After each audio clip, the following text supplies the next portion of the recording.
Assalamualaikum warahmatullahi wabarakatuh.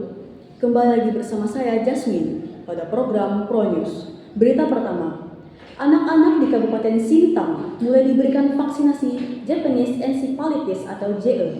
Vaksinasi itu dilakukan agar anak-anak terhindar dari gigitan nyamuk pembawa penyakit JE. Anak-anak usia sekolah mulai dari TK dan SD terus dilakukan vaksinasi JE di sekolah masing-masing. Vaksinasi JE digencarkan sebab penyakit itu sangat berbahaya dan selalu menyerang anak-anak.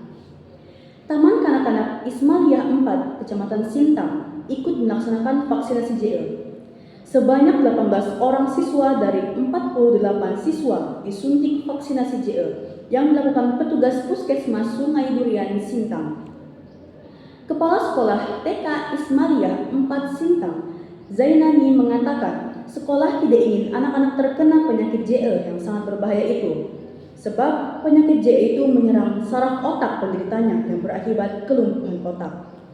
Vaksinasi Japanese Encephalitis atau JE itu akan terus diberikan kepada anak-anak di usia di bawah 15 tahun di seluruh kecamatan Kabupaten Sintang. Penyakit JE sendiri dibawa oleh nyamuk Culex sehingga harus diantisipasi oleh masyarakat. Widi Ardiadi melaporkan. Berita selanjutnya, transformasi digital sudah mewarnai semua aspek dalam kehidupan kita saat ini. Menghadapi perubahan teknologi dan sistemnya, semua harus terlibat untuk memanfaatkannya. Bila menolak, akan tergilas dengan sendirinya, karena diperlukan upaya edukasi secara masif kepada semua masyarakat. Teknologi selalu berkembang seiring pemenuhan kebutuhan manusia dalam kesehariannya.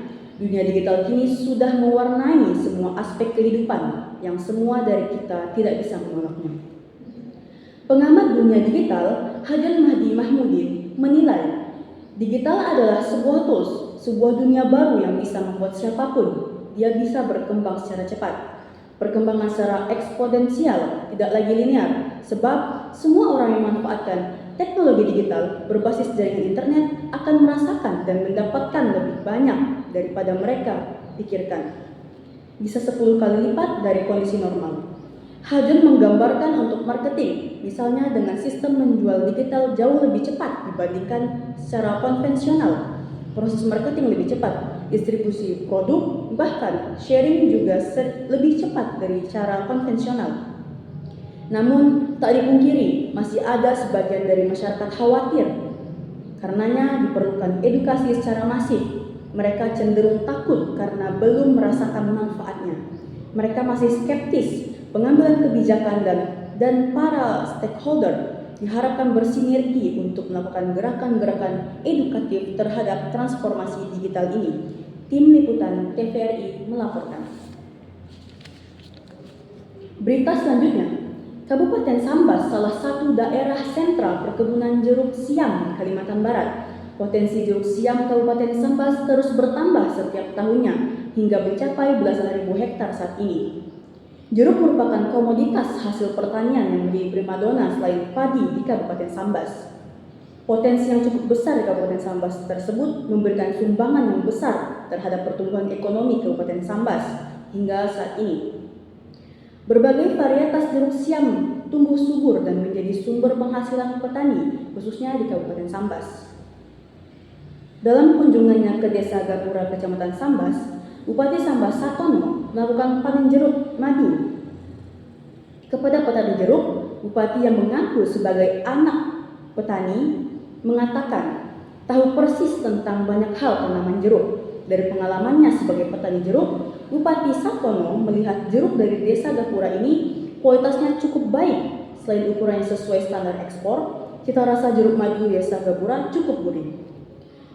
Bupati Kabupaten Sambas Satono mengatakan selama memimpin Sambas, ia mengaku sudah 3 kali berkunjung ke Desa Gapura. Kedatangannya tahun lalu untuk meresmikan infrastruktur yang sudah dibangun.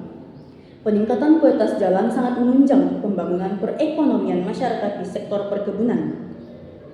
Bupati Satono mengharapkan seiring dengan meningkatnya infrastruktur jalan dan jembatan khususnya yang menuju wilayah perkebunan akan memudahkan pengangkutan hasil pertanian penduduk. Berita selanjutnya, Dinas Kesehatan Kabupaten Sintang mencatat terjadi 402 kasus DBD di Kabupaten Sintang. 8 orang diantaranya dinyatakan meninggal dunia. Tren kasus demam berdarah dengue atau DBD di Kabupaten Sintang terus meningkat dari tahun ke tahun. Tahun 2023 menjadi tahun yang terparah di antara tahun-tahun sebelumnya karena kasus meninggal dunia hingga 8 orang. Kabid Pencegahan dan Pengendalian Penyakit Dinas Kesehatan Kabupaten Sintang, Darmadi mengatakan, kondisi saat ini sangat mengkhawatirkan karena peningkatan kasusnya terus meningkat. Data terbaru hingga akhir September, terdapat 402 kasus DBD dengan 8 orang diantaranya meninggal dunia. Masyarakat diminta berperan aktif memerangi DBD dengan melakukan pemberantasan sarang nyamuk. Sebab pemerintah dan masyarakat harus bergerak bersama dalam pemberantasan DBD ini. Masyarakat harus menjaga kebersihan lingkungannya masing-masing dan memberikan ABT pada tempat penyimpanan air.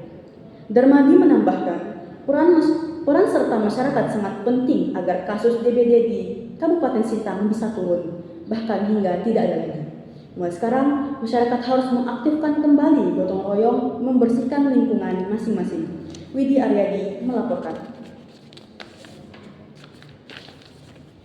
Berita selanjutnya, Dinas Pendidikan Pemuda, Olahraga dan Pariwisata Kabupaten Mempawah mengimbau kepada seluruh guru untuk tidak melakukan aktivitas belajar di luar kelas.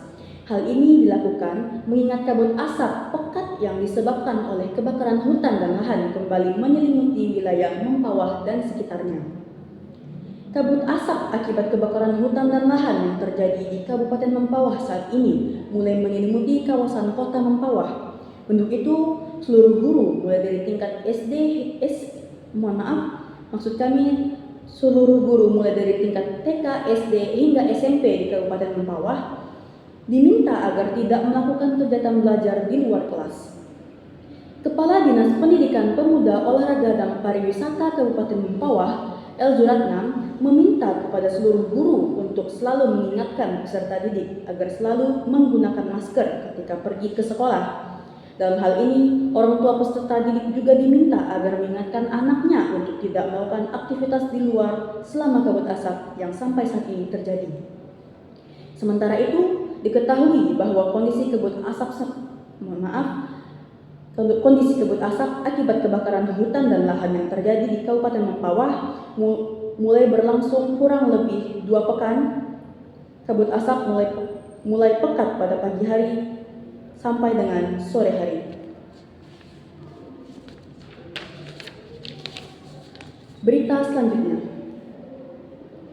peran teknologi digital pada saat ini sangat penting untuk meningkatkan sistem pembelajaran mahasiswa. Dengan adanya teknologi digital kini, mahasiswa dapat mencari informasi terkait pembelajarannya dengan cepat dan mudah. Aplikasi mobile, platform media sosial, dan alat kolaborasi daring memungkinkan mahasiswa terlibat dalam aktif kegiatan akademik dan sosial. Mereka dapat berpartisipasi dalam diskusi kelompok, mengakses sumber daya belajar, dan berinteraksi dengan dosen serta sesama mahasiswa dengan mudah melalui teknologi ini. Teknologi digital memungkinkan pengembangan sistem pembelajaran adaptif yang dapat menyesuaikan materi pembelajaran dengan kebutuhan dan tingkat pemahaman masing-masing mahasiswa. Salah seorang dosen IAIN Pontianak, Bob Andrian, mengatakan peran teknologi digital dalam sistem pembelajaran sangat penting karena hampir semua proses pembelajaran berkaitan dengan teknologi, seperti media sosial, infokus, dan perangkat lunak lainnya dipergunakan untuk pembelajaran. Salah seorang dosen IAIN Pontianak, Bob Andrian, berharap pihak kampus dapat memberikan berbagai alat digital untuk setiap kelas, diantaranya laptop dan handphone yang memadai yang bisa terkoneksi dengan jaringan internet. Tim TVRI Kalbar melaporkan.